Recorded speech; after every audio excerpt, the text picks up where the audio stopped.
हा केंद्र आहे। तर यांच्या संयुक्तपणे आजची ही पाककृती स्पर्धा आणि रानभाज्यांचे हे प्रदर्शन आहे। खरं तर इथे ज्यांनी आयोजन केलेलं आहे त्या मंडळाला मी खूप शुभेच्छा देते आणि धन्यवाद यासाठी देते की सध्याचं जग फार गतिमान आहे आणि ह्या गतिमानतेत आपण विसरत चाललोय की विज्ञानाने प्रगती केली आहे पण आयुर्वेद सोडलेला नाही आणि आयुर्वेद हा पूर्ण वनौषधी आणि वनस्पती यांच्यावर आधारलेला आहे। आज खरं तर एवढी आपल्याला निसर्गाने आपल्यावर एवढी कृपा केलेली आहे की आपल्या अवतीभोवती आपण सहज नजर टाकली तरी आपला महिन्याची जी भाजीचा खर्च आहे तो कसाच निपटून जाईल एवढ्या भाज्या आपल्याला निसर्गाने सहज फुकट उपलब्ध करून दिलेल्या आहेत। पण आताचा जो जमाना आहे आणि सवय जमान्यापेक्षा मी म्हणेन सवय ही जंक फूडची आहे। फास्ट फूड पाहिजे, स्पायसी पाहिजे। मग त्याच्यात आपल्या या तायकुळाची भाजी, कुरडूची भाजी कोणाला आवडत नाही। मुळात आता या भाज्या आहेत या शहराच्या ठिकाणी जर नेल्या तर त्याला किंमत आहे। घोळीची भाजी, घोळ हे आपल्याकडे आम्ही भाजीच म्हणत नाही, रान म्हणून आपण काढून टाकतो पण तिचेच कितीतरी उपयोग आहेत आणि ती आज लोक पुण्यामध्ये जर गेला तर आमचे शृंगारे काका सांगते ती पेंडी 10 रुपयाने 15 रुपयाने घ्यायची तयारी लोकांची आहे कारण त्यांना कळलंय ह्याला काय महत्व आहे आणि आपल्याला ते फुकट मिळतं रान म्हणून काढून टाकते। आता ती घोळ ही एकच नाही, अशा भरपूर भाज्या आहेत।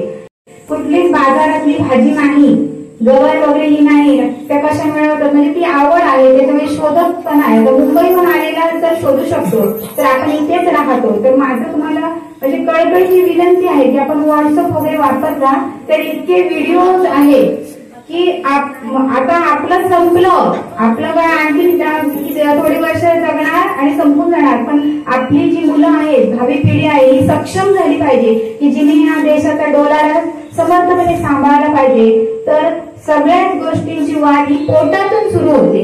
काहीच करायचं असेल, ठरवायचं असेल आणि यशस्वी व्हायचं असेल तर मग खाणं जर चांगलं असेल तर विचार चांगले येणार, वागणं चांगलं येणार। व्हॉट्सअपला आत्ताच एक व्हिडिओ मी पाहिला की त्या मुलाच्या पोटात दुखतं म्हणून डॉक्टरकडे गेलंय, काय एक्सरे एंडोस्कोपी वगैरे करून झाली, काय निष्पन्न होईना, शेवटी डॉक्टर म्हणले शस्त्रक्रिया करावी लागेल। माझ्या सोबत मॅडम आहे ते तुम्हाला याच्याविषयी जास्त सांगतील। जेव्हा त्या मुलाचं ऑपरेशन केलं तेव्हा मोठ्या आतड्यातून जे बाहेर काढलं ना ते वेगळं काय नव्हतं तर त्याने कित्येक वर्षात लेस, कुरकुरे आणि चायनीज मध्ये जे खाल्लेलं ना त्याचं ते आणि त्याला जास्त प्लास्टिकचं हे असल्यामुळे पूर्ण असं म्हणजे आपण ती शेतीच्या चेबर लावतो ना तसं त्याला असे धागे कसे आहेत आणि कितीतरी ठिकाणी त्या मोठ्या आतड्याला कट दिल्यामुळे आता त्याची अशी अवस्था आहे गतिमंदत्व आलं म्हणजे तो आपण जे फास्ट लगेच काय करू शकत नाही तर आपली बाळं आपण सांभाळायची आहेत। ही एक मोठी संपत्ती परमेश्वराने आपल्याला दिलेली आहे। तर आजच्या या कार्यक्रमाच्या निमित्ताने मी तुम्हा सगळ्या आयांना असं नम्रपणे आवाहन करेन की जास्तीत जास्त तुम्हाला वेगळे पदार्थ कसे करता येतील की जेणेकरून जे तुम्हाला त्याला खायला घालायचं आहे ते तुम्ही कसं त्याला बनवून देऊ शकता ते बघा। घरात बनवून द्या, बाहेर घेऊन गेल्यास त्यांना जो आनंद वाटतो ना तो कधीतरी तुम्ही आनंदाने ते करून घाला। मुलं बाहेर जाण्याचा हट्ट करणार नाही, हळूहळू त्यांची ती सवय सुटेल आणि मग त्यांनाही ते महत्व कळेल। तर अशा या सुंदर पाककृतींची मज्जा घेण्यासाठी आज आपण इथे जमलो आहोत। त्या पाककृतींचा अनुभव घेतल्यानंतर आपण सुद्धा तो आचरणात आणूया आणि आपल्या मुलांसाठी आणि पुढे कालांतराने देशासाठी समर्थ असे नागरिक बनवूया। आणि तुम्हाला आज इथे उपस्थित राहिलेल्या सगळ्यांना मी धन्यवाद देऊन मला मंडळाने बोलायला संधी दिली त्याबद्दल त्याचे आभार मानते आणि मी इथे थांबते।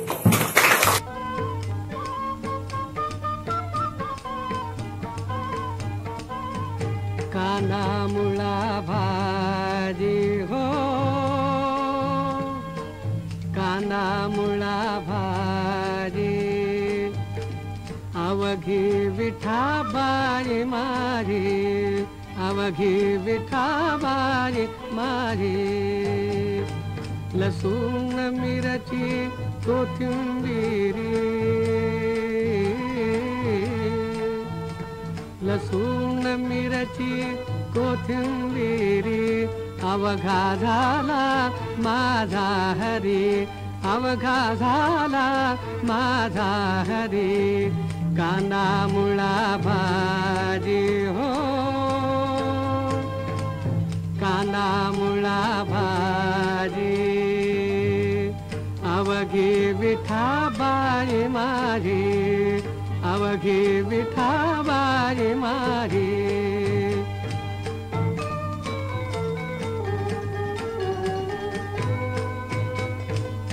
ऊस गाजर रताळू,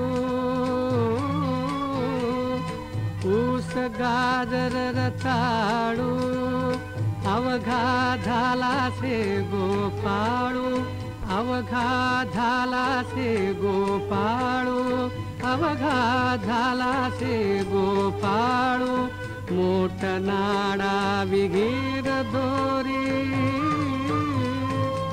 मोठ नाडा विहीर दोरी, अवघी व्यापिली पंढरी, अवघी व्यापिली पंढरी, अवघी व्यापिली पंढरी.